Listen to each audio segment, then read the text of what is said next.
A very warm welcome to tonight's Executive Edge Online group coaching call. And to my regular clients, it's good to have you in the room once again. This is the fortnightly group coaching call that we do as part of Executive Edge Online, and also for my private coaching clients. And for those of you who are here as a guest, you may have seen an invitation that I sent out a couple of times through the email list. If you're a subscriber to my content, or may have seen something on Facebook, done a few little campaigns on Facebook over the past week or so. So if you're new to this, you're here as a guest, then it's great to have you. And we're going to be fairly busy, I think, on the call this evening. We're going to run for about an hour. My job is to answer your questions at this time of year, especially when you might be thinking about a career move in 2018, career transition, career change even, and to answer your questions. And just to kick off, just from a housekeeping point of view, just to make sure you can see the screen, hear my voice, if one or two of you could just type yes in the question box, that's your way to communicate with me during the call. So I now sit patiently waiting for somebody to type yes to tell me that they can see the screen. Fantastic. Thank you, Regina. Thank you, Andrew. Thank you, Bess. And thank you, one or two other people. So that's great. Thank you, Kish. Thank you, John. So we're in good shape, and you'll see a copy of my book up on Amazon. I'm going to talk about that in a moment. And just to set the scene for what we're going to do on this call, we've got two different types of people on the call. We've got current clients, private or Executive Edge Online clients, who are familiar with the Career Codex system that I'm going to talk a little bit about later. And then there's people who are guests. Some of you are guests. You may have questions that you want to pitch to me. Please pitch those in the question box. I've got a couple from Bess already that I'll deal with. And my job is, within the next hour, to answer your questions and hopefully give you a few things to think about in terms of your job search, your career strategy moving forward in 2018. And I think this is always really an interesting time of year, because I think the time between Christmas and New Year is often a time when it's a bit quieter. We kind of reflect. A lot of people are off work.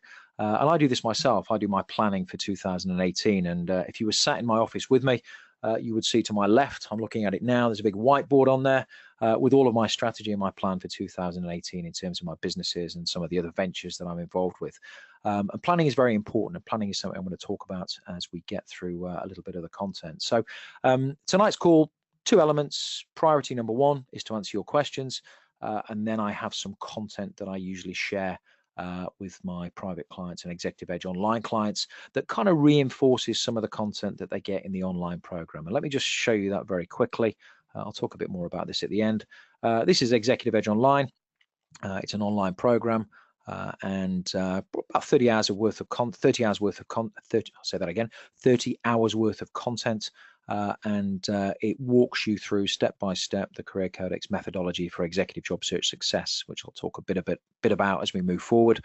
There's a fortnightly group coaching call. This is the group coaching call, and there is also a private LinkedIn group which is open to current clients and also to Executive Edge or Executive Edge private clients, alumni. So it's quite an interactive group. But we'll get onto that a little bit later. The other thing I just wanted to do very quickly, and I'm not going to labor this point, but if you're new to this, if you're here for the very first time, if you're anything like me, you always think about, well, who's this person talking to me? You know, I've signed up for this for whatever reason. I've seen something that's caught my attention, but why should I listen to this guy? Why should you listen to me? Well, very, very quick bit of background for those of you who are meeting me for the first time, albeit digitally. I'm a chartered accountant, qualified back in 2000, and I then fell into the recruitment industry, went into financial recruitment for about 10 years. First as a consultant for a well-known consultancy, and then I started my own recruitment company in 2008, just as the recession hit. Ran that business for 5 years, but I got a bit disillusioned because I had lots of people coming into my office who I knew I could help and advise, but I couldn't do that as a recruiter. Because a recruiter's job is to say, well, okay, this candidate in my office or this candidate at the end of the phone, can I place them now, or can I place them in the immediate future? And if you can't, as a recruiter, well, it's difficult to help that person. And I decided that this wealth of knowledge I'd picked up over the 10 years in the recruitment industry, that I would consolidate this into a system that I would teach people and coach people on, to help them find success in the executive job market wherever they're based in the world. Whatever their sector, it doesn't matter. And the reason it doesn't matter what your sector is or where you're based in the world is because executive job search or job search at any level is about basically one thing. It's about people and how people interact. And there are people on both sides of the transaction. There's the employer and there's the executive job seeker. And then there's people in the middle who make the markets, executive recruiters, executive job boards. There's people behind that. So really it's about people, and people don't tend to change. They may, have different cultural backgrounds, speak different languages. There may be slightly different nuances in certain parts of the world. But at the end of the day, recruitment is about people. It's a people business, and it always will be. The digital tools we have now, such as LinkedIn, which is very important, they just help us. They just help us as employers, as recruiters, as candidates. But at the end of the day, recruitment will always be a people business. So bit of background there. One of the things that may have drawn you to tonight's call is I've given away over the past week or so, over the next few days, a free copy of my book, Super Secrets of Successful Executive Job Search. This is a PDF copy. And I just wanted to show you this on Amazon so you can reference it. If you want to buy a hard copy, you can, of course. And just take a look at some of the reviews if you'd like to. Generally, they're all, I think, 4 or 5 star. You always get 1 star, but I didn't take that too personally. You can't please all of the people all of the time. But I'll just give you a little bit of background as to what this thing is all about. So it's great that you're all here. I'm going to dive into the questions first off, and then I'm going to share a little bit of content that will give you a bit of an overview as to what the Career Codex methodology is all about and how it's helped people from across the world to define, find, and secure the executive position they really want, not just the one they've seen advertised or had presented to them by an executive search firm. So let me jump into the questions. And the first question I had, this came through, I think, earlier on today. This is from one of my previous clients. He's asked to remain anonymous, so we respect that on this open call. And he said to me that, let me get the question here. Okay, so he said he's followed the system before. So he's been a private coaching client. He stopped, and now he wants to restart because this is a system that you need to run over an extended period of time. And he's asking me, well, okay, now I need to start again in 2018. Where should I start? Okay, where should I start? Well, the answer to that question is that you should start with the foundations of successful executive job search, which is not the CV. It's not the resume. That's where everybody else starts. It's actually the foundations, what I call the foundations. And I'm going to talk about this in a bit more detail as we go forward. But the foundations really comprise 2 things. It comprises an understanding of the executive job market environment, i.e. how the executive job market really works. Not how you maybe think it works, but how it really works from an insider's perspective, i.e. from somebody who's been in the recruitment industry.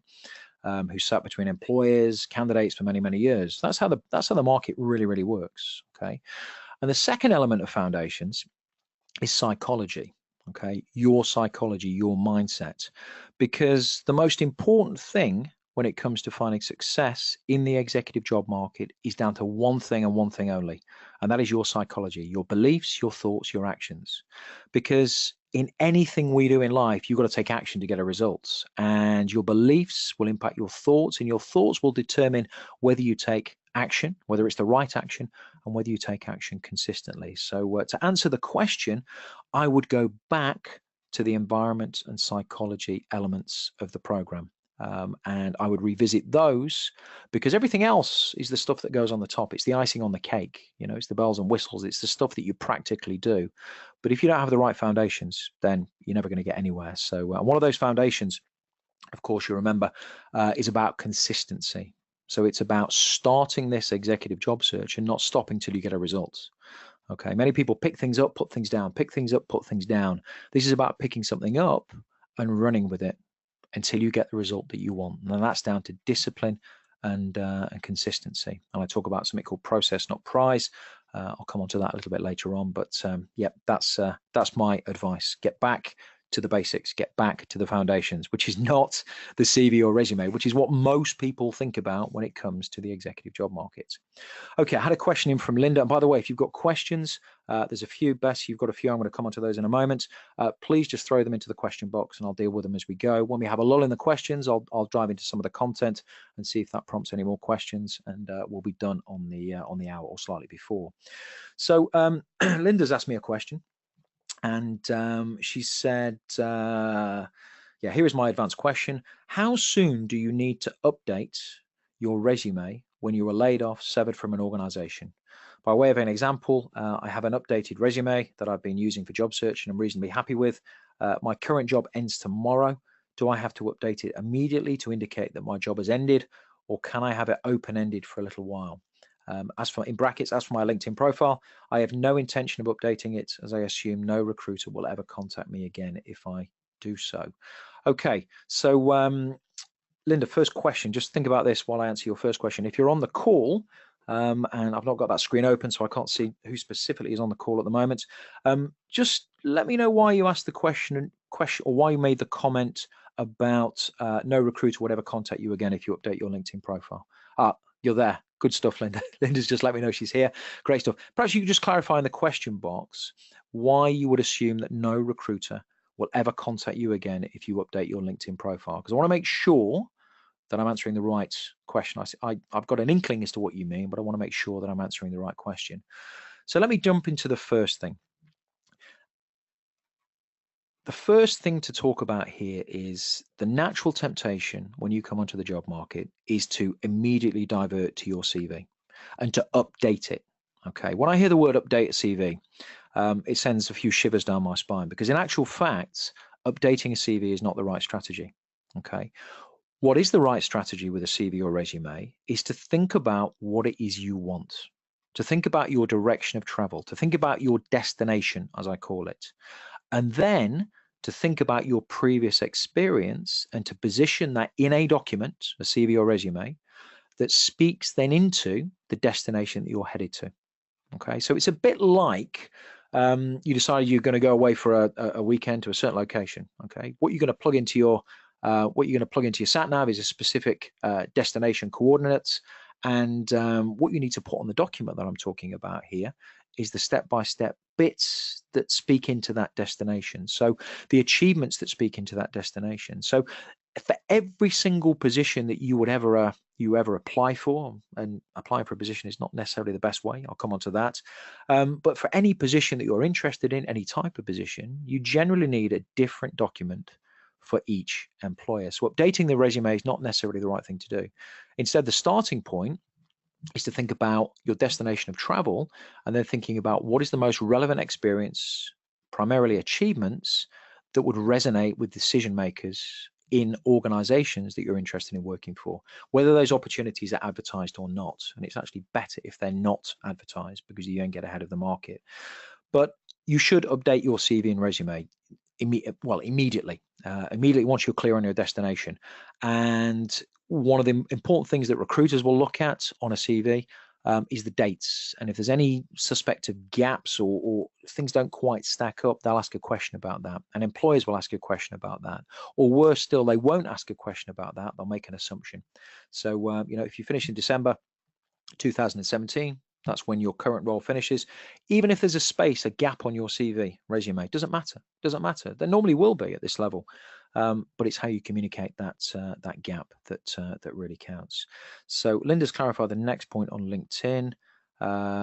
Job searches here that LinkedIn only searches on most recent job.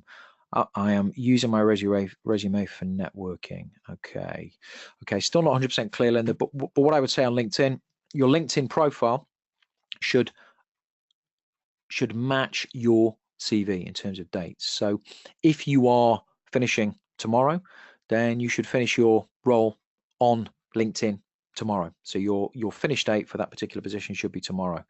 Job searches here that LinkedIn only searches on. Okay, yeah. If you want to clarify that point, I can certainly come back to it. But yeah, your most recent job on LinkedIn, you should put your end date in tomorrow. Now that may or may not send an alert to your contacts, your connections, depending on how you have your LinkedIn profile set up. but it's best practice that your LinkedIn profile matches your CV or resume in terms of dates, and to a certain extent in terms of experience. Although LinkedIn gives you a lot more bells and whistles to communicate to target decision makers. And as a former recruiter, as I mentioned already, the main thing I would use a CV for. I rarely read a CV, and I'm not alone. I know a lot of recruitment people. They don't have the time. What I would use a CV for is to then cross-reference to LinkedIn and to see what LinkedIn could tell me about that individual, because there's a lot more information on LinkedIn. And there's recommendations, there are skills endorsements, there's a whole host of other stuff that I can get more of a sense of an individual than I could from a CV. So LinkedIn is much more important. Okay, so Linda has said, should I allow LinkedIn to alert my network that I've updated my profile and that my job has ended? Absolutely. Absolutely. I think sometimes people can be nervous about the gap on a CV or a gap in employment, but a gap is very common. It's very common. There will be reasons you're finishing this position, and it may take you 3 months, maybe slightly longer, to find a new position. And providing you're doing stuff in that gap, that's absolutely fine. One of the ways that you will find a new position is through your network. And on LinkedIn, your first tier connections will be alerted, if you have your settings to alert people when you make changes to your profile, that that you've finished that position. That's a good thing for them to know. Now, one of the mistakes that people make on LinkedIn is they rely specifically on their first tier connections, when in actual fact, the primary networking is outside of your existing zone of familiarity. It's in the second tier connections. And in business on LinkedIn, B2B type stuff, or C2C. I guess this is, well, it's C2B, isn't it? It's candidate or consumer, if you like, to business, but it's still individual to individual. On LinkedIn, the magic tends to happen at second tier connections. And when I talk to people about networking, what they often talk about when they're coming into the executive job market is the family and friends type network, the previous employer type network, the kind of first tier connections on LinkedIn network, where in actual fact you have to go wider than that, out of the comfort zone into second tier connections, which is where the majority of success will come from. Okay, so thank you for that question, Linda. Good question. Hopefully I've covered that. I've covered that off. I'm going to move on now. Andrew's jumped in with a question. Simon, what would you suggest is the best way to add good quality recommendations for a LinkedIn profile? Is it more focused to work colleagues, or is it better to approach those outside of the organization who you come into contact and have a good relationship with? And what about friends who have a professional background? Okay, so recommendations on LinkedIn. If you can get a recommendation from somebody of standing in your particular industry sector or profession, or in your geography, that is well connected on LinkedIn, that is the best type of LinkedIn recommendation you can get. Because people will look at your LinkedIn recommendations not only on what the person has said about you, but also who they are and what their standing is. And in terms of LinkedIn, just to sort of parallel this, skills and endorsements on LinkedIn now. The skills and endorsements, you can highlight a top 3. And what LinkedIn does now is it shows me, if I look at your profile, people that I know, who I'm connected to, that have recommended you, because that have endorsed you, because it wants that familiarity, it wants that connectivity. But in relation to this point here, it will show me whether people who have endorsed you are well thought of, well endorsed for that particular thing that they've endorsed you on. So a recommendation, which is a more valuable skill and endorsement, because there's some narrative behind it. If you've got somebody in your professional or industry sector or geography that has endorsed you, who is of high standing, well connected, well known, that's the type of recommendation you want. In terms of the mechanics of getting recommendations, the thing you shouldn't do is just send that recommendation request. Okay, you shouldn't just send that through LinkedIn to your contact out of the blue, for a couple of reasons. The first reason is this: somebody's unlikely to do it.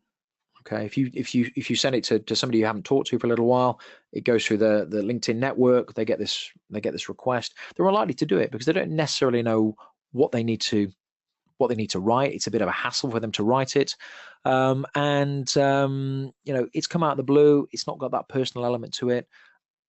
they may or may not do it. They may not really understand why you've asked them for it or what to put in the recommendation. And indecision there means inaction, and that's not what you want. So that's one of the reasons. The other reason that you wouldn't just send that through the LinkedIn network without phoning somebody up, I'll talk about the mechanics of how you do it in a moment, is because you may want to highlight specific things in that recommendation. Now, to be very clear here, I am not suggesting that you influence that recommendation. What I am suggesting here is that if you have a conversation with the person you're asking to recommend you in advance, they're probably going to say to you, well, what do you want me to say? What do you want me to talk about? And you can say, well, look, this particular area of experience that I had in the past when I worked with you or for you or alongside you, whatever it might be, you work for me, doesn't really matter. It would be great if you could talk about that. Talk about a specific achievement in that organization. So the recommendation is less of a, to use another parallel, it's less of a responsibility you would find on a CV. It's more about an achievement. So somebody's talking about your achievement while in the same organization or in the same sector. So that's what I would recommend. I would recommend you phone the person up before you send the recommendation request through LinkedIn. Emphasize how important it is. Have a conversation about what elements of your experience you would like to see highlighted there. They will want that help. They will want that help because they may not necessarily may not remember the most important stuff, may not necessarily know what to put in there. So you're actually helping them. So that's what I do, Andrew. Hopefully that was helpful. Okay, Peter, welcome, Peter. Let me have a look here. Simon, hello. 2 questions. Number 1. This is great, by the way. Keep the questions coming. This is what I enjoy doing. These aren't prepared questions apart from the ones that I've had in advance. Yeah, keep those questions coming. I've got some content I will share, but keep the questions coming. Okay, so Peter said, what do I do if I have a gap in employment of more than a year? There is widespread ageism in my country, Russia. I currently have my 30 years put into the resume. Shall I cut down for the last 10 years? Thank you, Peter. Okay, so I'm just going to jump up to one of Bess's questions as well, because I can deal with these probably at the same time. And Bess jumped on the call slightly earlier and asked me this question: ageism, what to do about that when you have more energy than you did when you were 30? Okay, good. So ageism is one of the things I'm asked about a lot. Okay, normally when I'm talking to a prospective client, whether it be for the online program or the one-to-one stuff, one of the problems that they have is with ageism. They're 55, 60, or whatever it might be, whatever age, whatever old means to them in terms of their job search. And what I always say to them is this: I say to them, you have a choice. Okay, you have a choice as to how you see your age and how you see your level of experience. And what I say to them sometimes, I don't know, maybe it hits home, maybe it's not what they want to hear, because they want to hear, well, yeah, yes, it is ageist out, and yes, it is to a certain extent with certain employers. In the UK we have legislation around this now, but I'm sure it still happens. It does happen. People make decisions based on things that they shouldn't make decisions on. But what's more important is not the external environment, and I'm going to talk about this when I get into the content, but it's more about what goes on internally. It's more about your psychology. So if you believe that the market is ageist against you, you're going to think that way, you're going to take less action. Or when things don't go your way, which they won't always go your way, you may put that down to your age. The reality is it's probably not that, because depending on how you decide to position yourself in the marketplace, that's what yields your results. Your approach to the executive job market, that's what gives you your results. And where I repeat, if you've got 30 years experience in a particular sector, that's very valuable experience, and it's how you position that really counts. So age is more, in my experience from coaching people for the last 5 years through Career Codex, it's more about the internal belief system and what it means to you, which impacts your ability to take action and how you may come across to target employers. Some employers will be ageist, nothing you can do about that. That's fine, that's their decision. But what you can do is control what you believe about your age, and whether that is a hindrance to you because that's what you believe, or whether that is a huge asset to you because that's what you believe. Because what you believe is what the reality will be. not just to you, but to others. And what you think about comes about. Okay, so so just think on that one. Hopefully that answered your question, Bess. You know, I'm 45. I've got more energy now probably than when I was 30. And energy is nothing to do with a number. Energy is to do with your passion, your drive, whether you get up in the morning with a spring in your step, how active you are, all of that stuff. And if you can display that, and one of the things I advocate through the Career Codex methodology for executive job search success is the approach. It's not the CV or resume that gets you through the door. It's your approach that gets you through the door. And if your approach to an employer is driven because you really want to work for that employer, you're going to display passion and energy. That's going to get through because it's not about your need for a job. This may sound strange to those of you who are new to this stuff. You know, your first approach to an employer should never be about your need for a job. It's the worst thing you can talk about. They don't care. Yeah, unless that happen to be hiring at that point, but that's everybody else's approach. And in the executive job market, it's standing out that counts. Bess, I'm going to jump up. Oh, by the way, Peter, you asked me, should you cut your CV down? Yeah, it's the last 10 years people are really interested in. Okay, it's the last 10 years. So the last 10 years is where you should focus your achievements. Unless there's anything prior to that that's very specific to where you're headed, you need to have the chronological order of your CV in place. But it's really the last 10 years, and as a former recruiter, that's what I would be looking at. Yeah, it's the more relevant, more recent experience. Okay, so Bess asked me a question early on. Let me cover this off, Bess, and thank you for patiently waiting for me to get to this one. So Bess says, I'm going from freelance to salary. When I do this, they always think I'm too free. Okay, cost-wise and discipline-wise error. Okay, so moving from a freelance position where you may have worked for yourself into a salaried position, employers are naturally risk averse. They're always going to have a slight reservation about that because they'll probably be thinking, well, okay, this person's been used to doing their own stuff. Are they really going to fit into an organization now and do what I tell them to do? Or are they going to disappear off and do their own stuff again? So yeah, I kind of get that. Employers to a certain extent will think that. And this again comes down to your positioning and your message to the market as to why you're going from a freelance position to a salary position. If you position that correctly in all your communication, that's your CV, resume to a certain extent, LinkedIn to a certain extent, but more about your approach in the hidden market, which I'm going to talk about in a moment. That's what really counts. And as I said before, in relation to Peter's question, you know, some people will see that as a bad thing. They're not going to take the risk.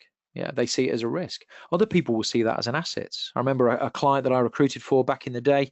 They recruited somebody who'd worked freelance. They actually run their own business for a number of years, and they recruited this person into a salary position because they wanted somebody with that entrepreneurial flair, which you get when you work for yourself.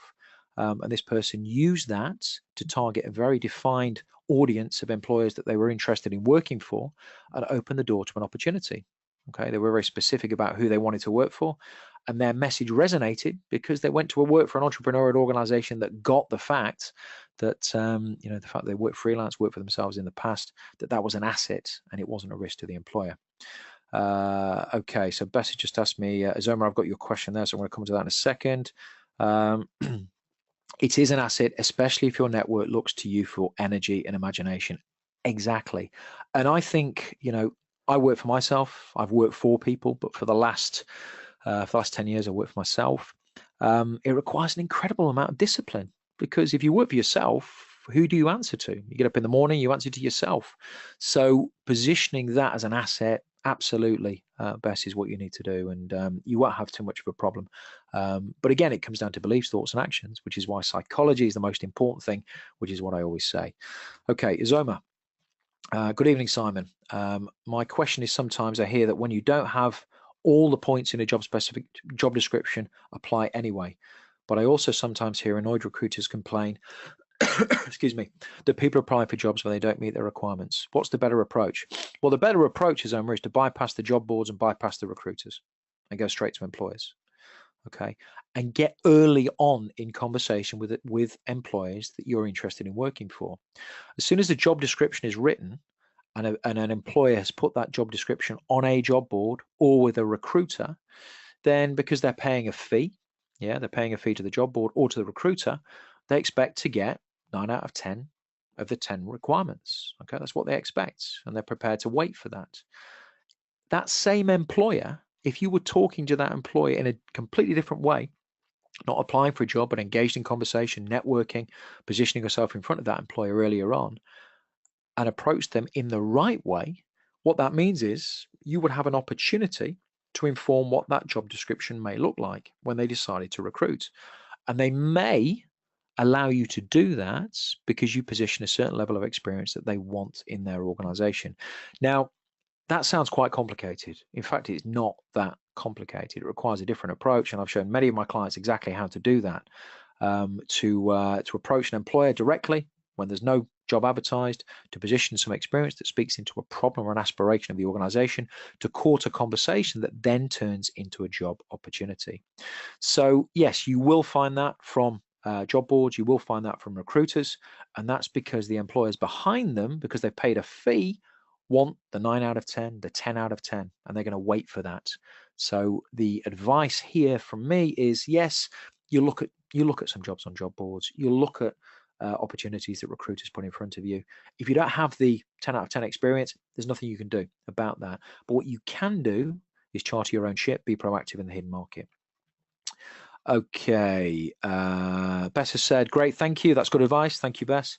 And Bess has also said, yes, if an artist doesn't paint, there's no painting. I like it. Very good. Okay, thank you. Thank you for that. Okay, so let me just remind myself where I've got to in terms of the pre-session questions. I've dealt with Linda's question about the CV. Okay, John, thank you very much for your email. Which I think came through, it was either yesterday or earlier on this morning. I must admit, this time between Christmas and New Year, excuse me, time just goes out the window, and I'm not quite sure what day of the week it even is. So I'm sure many of you are the same, and probably ready to get back to whatever you do in January. Okay, so John has asked me a question here. Is it easier to see how the hidden jobs market could work in large, high-growth markets and well-known businesses? Do you think the hidden jobs market and other elements of the Career Codex approach work as well in niche, specialized, or smaller businesses? Okay, really good questions. Quite a few points going on here, John. So let me just talk about high growth first of all. If you operate in a high growth sector, the probability of finding an opportunity in that sector is going to be higher, whether it's a big company, whether it's a small company, okay? Because it's growth, and there's change, and there's activity, and organizations recruit when there's growth or activity. That's how it works. So if you're in a high growth sector, it's going to probably, and I'm saying probably here, not definitely, but probably, because it's all down to probability. I'll talk about this in a bit. Probability states that it is going to be easier and it's going to be quicker to find that next position. Now, if we compare big organizations and small organizations, think about what big organizations do. Big organizations often have a budget for recruitment, and sometimes big organizations, and I've recruited for many of them, they will go out to the market via recruiters, but also go out to the market at the same time through their networks. Or more likely, they'll go to their networks first, but if they don't get anywhere in terms of those conversations, in terms of recommendations, then they will then go out to recruiters, okay? They'll then go out to recruiters. Now, the hidden job market is the conversations that they have before they go out to recruiters, okay? So there are a couple of ways that you may get in front of a large employer. They may use a recruiter at some point, but you can still use the hidden job market to reach them. Okay, you can still use the hidden job market to reach them. Now, with the smaller businesses, not all of these organizations have the budget to go out and recruit using a job board or using a recruiter. And in actual fact, it's the hidden market that is more powerful when it comes to small or medium-sized organizations, because not all of them will go out and use the services of an executive search firm or whatever else. And they will probably stay in their networking space. I call these conversations 1 and 2 for longer. So the hidden job market can again, this is probability, can be more important there. Now, in terms of volume of opportunities, there will always tend to be more volume of opportunities in bigger organizations because there's more positions. In smaller organizations, yes, there will be opportunities that present themselves at the executive level. They won't happen as often, But what I'm talking about in terms of the Career Codex methodology is not applying to advertised positions. What I'm talking about is engaging employers in conversations that could lead you to uncover an opportunity in the hidden market. And the hidden market, for those of you, this is new terminology too. This is opportunities that always exist, that before they're ever advertised or placed within an executive search firm. And when I was a recruiter, I would talk to employers all the time, and they would tell me, we've been out to our networks already, or we're going out to our networks at the same time as talking to you. Okay, they would rather hire through their networks because there's an implicit recommendation and there's no fee. So, excuse me, they seem to have developed a cough over the Christmas period. So the hidden market is always the high probability place to play. And in the small organizations or medium organizations, yes, you may uncover an opportunity, but if you position yourself in the right way, you have the opportunity to create an opportunity. Let me tell you a quick story. A gentleman I worked with, I forget now, it was a little while ago, based in the US, was coming out of the public sector, moving to the private sector, large government organization, and wanted to work for an SME. Recruiters had told him it was impossible. Job boards weren't getting back to him. He didn't have the 10 out of 10 on the job specification, Izoma, to speak into your question. And he was kind of stuck. So what he did, he got clear on what he wanted. He then approached a select group of employers, had conversations with them, weren't about his need for a position, started a conversation with a particular employer that very quickly turned into an opportunity for him to speak into an aspiration that this employer had. He spoke into that aspiration. This pretty quickly turned into discussion about an opportunity. He helped shape the job specification and ultimately was hired into that position. And that was in an S of the SME, small medium enterprise. It was in a small organization, completely different to the type of organization that he'd worked for. But what he did, he worked out what was important to that organization and then positioned his experience accordingly. Okay, so here we go. Kish has said, so hopefully that answers your question, John. Just let me know if you would, please. Kish says, hi, Simon. Taking a structured approach to exec search, holding your positioning differentiation without losing your bottle is really important. Absolutely. I find knowing that I'm driving the process really helped me remove the urgency, anxiety factor. Absolutely. This is why psychology is the most important thing. I nearly started lowering the bar. Definitely not the right strategy. Thank you, Kish. And I know we had a conversation a little while back, and I know you're hopefully close to close to securing something now, which is great to hear. You let me know that earlier on email, and thank you for making the call. Peter says, I believe age is an asset, but many times all dialogue closes down after finding out about my age. But thanks anyway. You are great. Thanks, Peter. Not everyone says that, but the people on the call, if you say that, that's what counts. Yeah, you can only, and I'm going to get into the content in a minute because it's going to help. It's going to help shape some of the questions that we've had, shape some of the answers. Some people will be ageist. No getting away from that. You can't hide your age. Treat your age as an asset. At the end of the day, would you want to work for an organization that shut you down so quickly based on your age? The answer is probably no. It would be for me. Find the organizations that will value your experience. It's not about the age, it's about your experience, and it's about your passion and energy, as Beth said earlier. So good luck with that. What I'm going to do, keep the questions coming, but what I'm going to do now is I'm going to jump. We've got about 22 minutes left. I will deal with any questions that you have at the end, but we've covered quite a lot of content. We've jumped around a little bit. What I want to do now, particularly for those of you who have not been on a call with me before, and also as a really good refresher, I think, at this time of year, as we move into 2018 for existing clients who are on the call, I'm going to just refresh a little bit as to what the Career Codex methodology is all about, what this system that I put together, that I talk about in this book, is really all about. So I'm going to pull up, hopefully it's hiding behind there. That's good. Okay, I'm going to talk about this. And I'm going to run through this fairly quickly. If you've got any questions, then jump in. Some of the stuff it's quite high level. I mean, this is some of the stuff that I teach people over a 3-month period, my private coaching clients. And the reason I teach them over a 3-month period is because knowledge is one thing, but action is quite another. So once you have the knowledge, it's about turning that knowledge into action. And there may be some of you on the call tonight who are here because you've seen the book offer that I did. You've got hold of the book, but maybe you've started to read it, maybe you haven't. Even if you've read it, it's then about turning that into action. And that's where it's difficult, because you're going to get feedback from the marketplace. And that feedback may not always be the feedback that you want. And it's very easy to get curtailed or stopped in your tracks, implementing a strategy that I know works, and my clients that have used the strategy know works, providing you do it consistently. And that's why I do the fortnightly group coaching calls. So if you're in the online program, you have an opportunity, excuse me, to ask questions specific to your situation and to get that accountability every 2 weeks, and also reinforcement of these concepts. So the Career Codex methodology really has three things. It has three aims. It helps you to define where you're headed. Okay, it helps you to find the opportunity you want based on what you've defined. And then it helps you secure that opportunity once you've found it. So once you've found an opportunity, you're talking to somebody about an opportunity. There may be other people in that process, very likely. And it's then about how you secure that ahead of your competition. So let's just talk about define. And one of the things that always has amazed me since I started this career coaching thing about 5 years ago is the amount of people who simply react to the job market. Okay, they react to what they see available.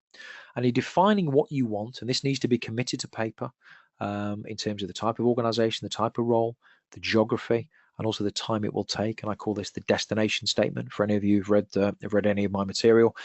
You've got two choices. You've got choice A or choice B. Most people, in my experience, the majority, take choice A. And what people do here is they look out into the marketplace and they look at what's available. What are the recruiters advertising? What's on the job boards? And they fit their CV and resume. They fit their experience to what they see available. Because for them, seeing is believing. Okay, I can see an opportunity out there. I believe I have a chance of getting that opportunity. Now, there's two problems here with approach A. Problem one is this: you're reacting to what's out there. But just because you can see something available doesn't necessarily mean something that you really want is not available. You just have to work a bit harder to find it. And the other thing is you're in competition, because everybody else is responding to the advertised positions, the positions the recruiters have. So while seeing may be believing, behind every opportunity that you apply for, there's probably 100, 200, 300 other applicants. And even if you've got the best CV in the world, best resume in the world, doesn't matter, because recruiters don't read it, employers don't read it. And I could tell you a whole host of stories from my time in recruitment where, as a recruiter, I positioned a CV of the perfect candidate in front of an employer. They don't pick up on the candidate because they don't read the CV. So that's a low probability strategy. Now B, choice B, because it is a choice, which is why the question mark's there, is you say, well, when I'm defining what I want, and really take a step back to define what you want, it doesn't matter what's advertised. It doesn't matter what's out there. It's irrelevant. It's what I want. What am I passionate about? What do I enjoy? What type of organizations do I want to work for? What kind of people do I want to work for alongside? And where do I want to be based? You define that, and then you position a strategy to go out and find that opportunity in the hidden markets. And here, believing is seeing. The opportunities aren't necessarily advertised, but it's better if they aren't, because you get ahead of the market. But there's less competition. And what's really important here is the fact that if you define what you want, you've got more passion and energy to go after it and get it. You're going to break through the mold, get the attention of decision makers in organizations, not necessarily when they're recruiting, but before they're recruiting. But when they are recruiting, then they're going to remember you. And they might just even create an opportunity for you based on your skills and experience, as I told you about the gentleman in America that I worked with recently. So that's defined, and it does amaze me how many people that I talk to, the first call I do with them, who've never really taken a step back and said, what do I really want? But at the end of the day, you have one life. What you do in your life is up to you. You can either react to what you believe is out there, or you can position what you want, or decide on what you want, and then position a strategy to go out there and get it. And it's option B that I'd absolutely recommend you take. So the next stage is find. So once you define what it is you want, you have to go and find it. Okay, it's not necessarily advertised by recruiters or on job boards. And again, you've got two choices. Okay, option A is see what's on the job boards. Yeah, see what the recruiters have got. Okay, and react to that. Low probability strategy. As I've said already, everybody else is doing that. Or option B, decide on the organizations that you want to work for, and then approach those organizations in the hidden market to uncover or create opportunities others always miss. And for some people, this sounds may sound like an alien concept, but the reality is this, that employers want you to find them. They don't want to be recruiting when they have to recruit. They want you to approach them when, well, let me put this another way. The worst time for an employer to hire is when they need to hire. And if you approach them in the right way, even before they've made a decision to hire, then that's good news for them, because, you know, you may come with a recommendation through, you know, a contact, a special type of person I call a market maker. And there's no recruitment fee. And if you do it with the right approach, you stand out, you build a relationship with them. And the great thing about strategy B, when you go to the market to find this position, is if you've defined what it is you want, you can then proactively, and this is what Kish was mentioning earlier, you can then proactively go out there and find these opportunities, build relationships with employers. And this is a high probability strategy because nobody else is doing it, or very few people are doing it. And the most important thing here is you're in proactive control. So the problem with option A, a reactive strategy, you're not in control. Whether a recruiter rings you or not, it's up to them. Whether the job board gets back to you or not, it's up to them. But when you decide what it is you want and you go after it, you're in proactive control. You get up in the morning, you do what you need to do, and you can do as much of it or a little of it as you want. You decide what it is what it is you want. You go out there and get it. You're in control of the process, and that's very, very important indeed. So that's the strategy to find. We're going through this really quickly, by the way, really, really quickly. But I just want to give you a flavor and a framework as to some of the stuff that we do talk about on these group coaching calls, and a lot of the content that's in the private coaching still for Executive Edge Online. Okay, and then secure. So once you're in a process, once you've found an opportunity, well, there might be other people in competition for it, and you've still got to convince an employer that you're the person they should hire. And let me tell you that employers usually look for a reason not to hire than to hire. Employers are naturally risk averse. I think it's getting worse these days. You know, there's so much legislation around employment. It's a huge risk for an employer to make the wrong decision, both in terms of time wasted and financial cost. And again, there's an option. Option A is that you position your skills and you play the same game as everybody else. The CV goes forward, you have an interview, you turn up at the interview, you face a barrage of questions which you can or can't answer, and that's pretty much what everybody else is doing. And then you wait for the result to happen. But actually, during the recruitment process, if you play a different game, you have the opportunity at every single stage to mitigate an employer's risk. And I'm going to say this, I'll say this twice, and we're not going to get into the detail of how you do this, but you position your experience in a way that you're not applying for the job. Okay, there's the opportunity there, however it's been created, hidden market or via recruiter or job board. So you're not applying for the job anymore, but what you are doing is you are putting yourself in a position where the employer can visualize you in the role. Okay, so I'll say that again. You're not applying for a position, you're putting yourself in a position where the employer can visualize you in the role. And that increases the employer's confidence in hiring you because they've seen you in the role, albeit they've not got you in the organization yet. And there's a number of strategies I talk about that enable you to do this. One being a how to craft a 90-day plan and how to prepare properly for that interview. So it's a slightly different thing. And the reason employers make a decision to hire one candidate over another, it's generally not down to skills and experience. In my experience, it's down to gut feel. Because if you're in a process against somebody else, they're bound to have similar skills and experience, so they wouldn't be in the process. Okay, what it comes down to at the end of the day is gut feel. This is a people-to-people business, as I said at the start, and it's how you influence that gut feel throughout the process that will determine whether you're the one that's hired or not. Okay, so the system I've developed, and I've talked a little bit about this. I've talked about environment, psychology, planning, and process. And environment and psychology. Environment is how the executive job market works, how employers make decisions, who the key players are, how they think, how they act, what motivates them. Environment is the external marketplace, so it's external to you. Okay, you need to understand it, you can't necessarily control it. Psychology is internal to you. It's your beliefs, your thoughts, your actions. And when psychology meets environment, this sets the foundations for everything you do moving forwards. And then define, find, and secure, as I mentioned already. Planning section of the stuff that I do. This is define, it's getting clear on where you're headed. It also helps you to find those opportunities, to target particular organizations, and then the process is how you secure that position ahead of anyone else. But the reason environment and psychology are in red is because they're the most important things. Understanding your external environment and understanding your own belief systems. Everything else is icing on the cake. And when I work with my private one-to-one coaching clients, the first session we do is on environment and psychology. And I say to them on that session, there's 5 sessions over a 3-month period. I say to them, we're going to refer back to this session so many times it's untrue. We're going to come back to this session all the time, because the thing that's going to trip you up is your own psychology. Okay, your own psychology. Academically, you can understand how the job market works fairly quickly, but it's your own psychology that will trip you up. And time again, that's what we talk about at the start of each session, because it is the most important thing.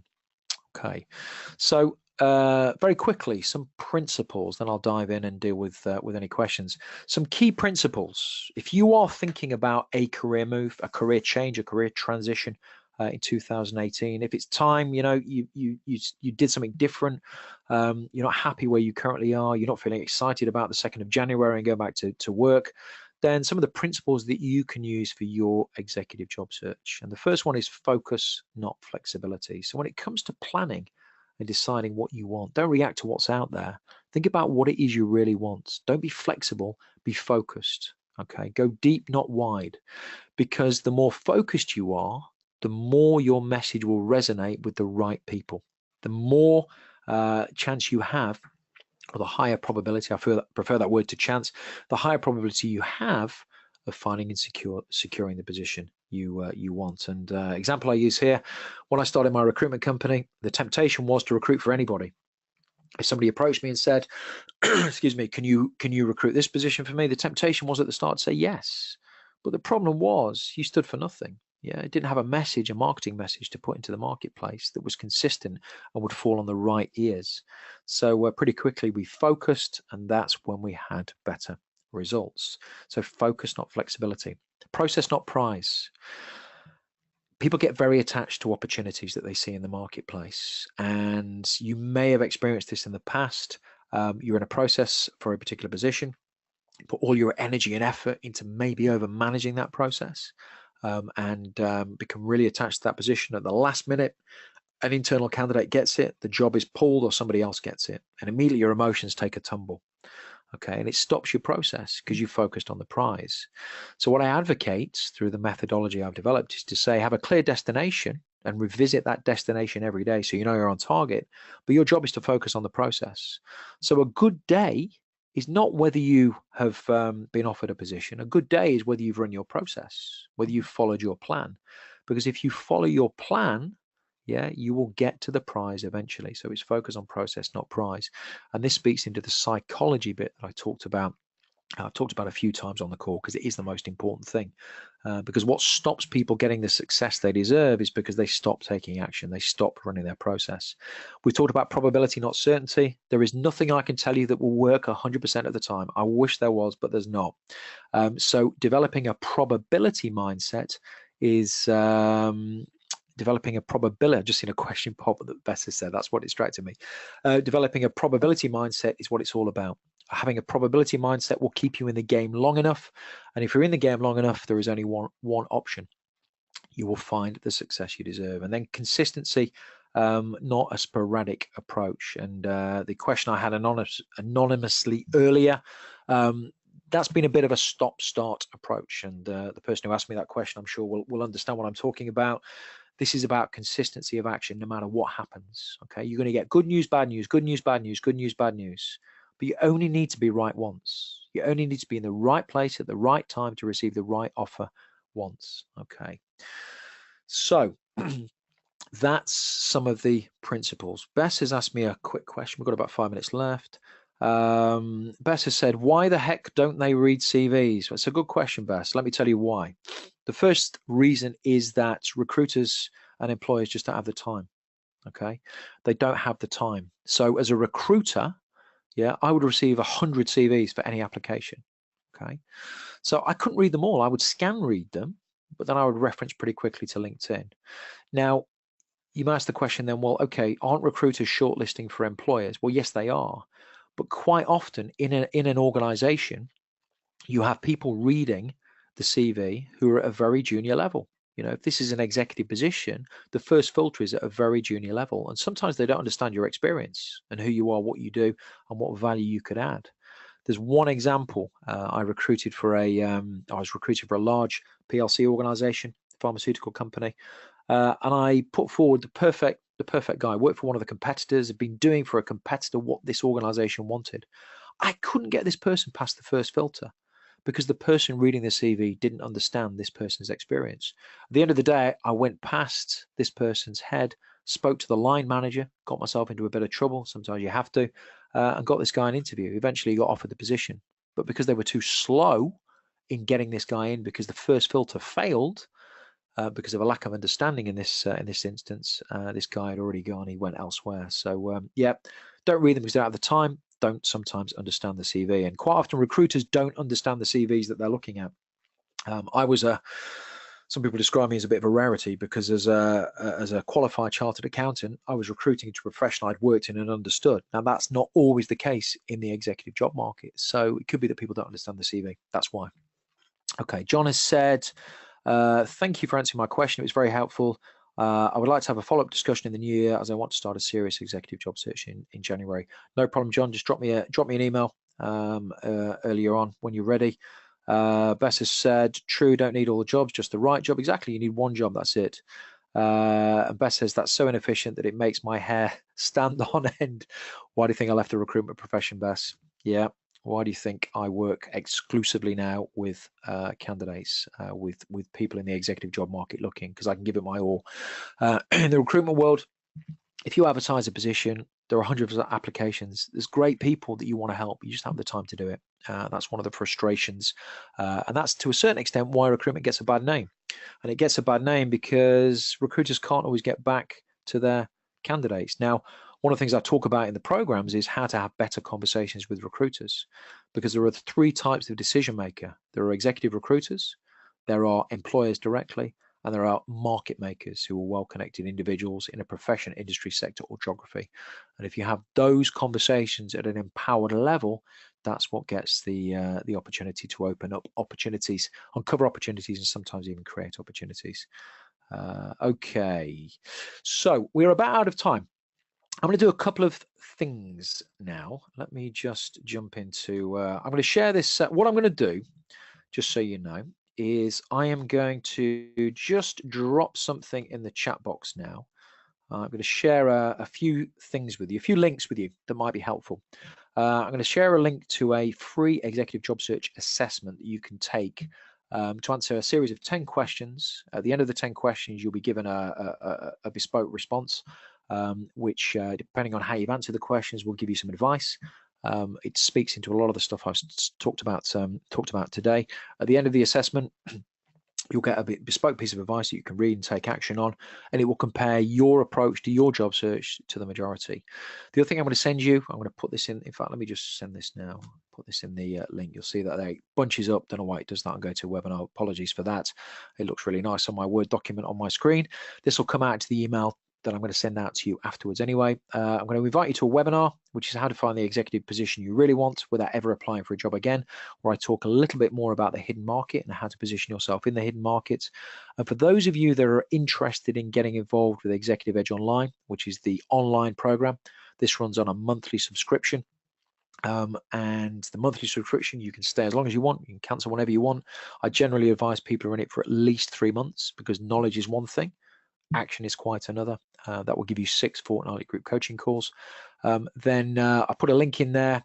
It will give you 50% off in month 1. This will give you an opportunity to trial the program at half the regular cost.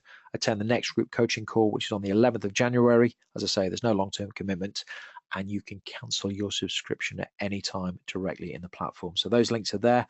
I'm going to process the recording. Now, normally what I do with a group coaching call, I process the recording, and that recording goes into Executive Edge Online. Nobody else sees it, but this is a open forum today. So what I am going to do, I'm going to share this with you. If you've been on the call, if you couldn't make it, there were a few people that haven't made it. It's a busy time of year. I get that. I'm going to share the recording with them, but this is a one-off opening up this this group coaching call to everybody. This is reserved normally for my private coaching clients and Executive Edge online clients as an opportunity for them to have the content which they're going through and then to come and ask questions about their specific situation. So if you'd like to get involved with that, you'll find the link in the chat box and I'll also get that out to you. That recording takes a bit of time to process. That will be out to you within about, I think, about an hour. So check your email. My email address is on there. I believe in answering emails personally. You know, if you email me personally, it's me that's going to come back to you. So if you've got any follow-up feedback or questions or anything you wanted to say to me, then please feel free to do that. We are bang on time. That's unheard of. So there we go. Bess has said, "Hurrah, Simon! Thank you, Bess, and thank you to all of you, because I already know everybody on this group coaching call, everyone who's turned up and spent an hour tonight. Let's be honest, we're between Christmas and New Year. There's lots of other stuff you could be doing. There's some great films on TV. Yeah, you could have a glass of wine in your hand. You could be relaxing with the family. Everyone who's turned up for this call, whatever you decide to do moving forwards, you're already ahead of your competition. So just take that with you. And, you know, I wish you a very, very happy new year. I wish you every success in 2018. It's been a pleasure to talk to you this evening. Thank you for the thank yous and the happy new year's coming through. But I wholeheartedly mean that. And my belief is this. My belief is always this: that whatever you want to achieve in life, you can. You just need to believe you can, think you can, and take the necessary actions. So what 2018 means to you, as maybe you're about to make your New Year resolutions, is entirely up to you. It's down to your psychology, your beliefs, your thoughts, your actions. So thank you, Beth, for your comments. Thank you, Isabel, for your comments. Thank you, Kish, for your comments. I'm going to say a good evening and happy New Year. I'll process the recording. Watch out on your email, and hopefully I'll have the opportunity to talk to you again very, very soon.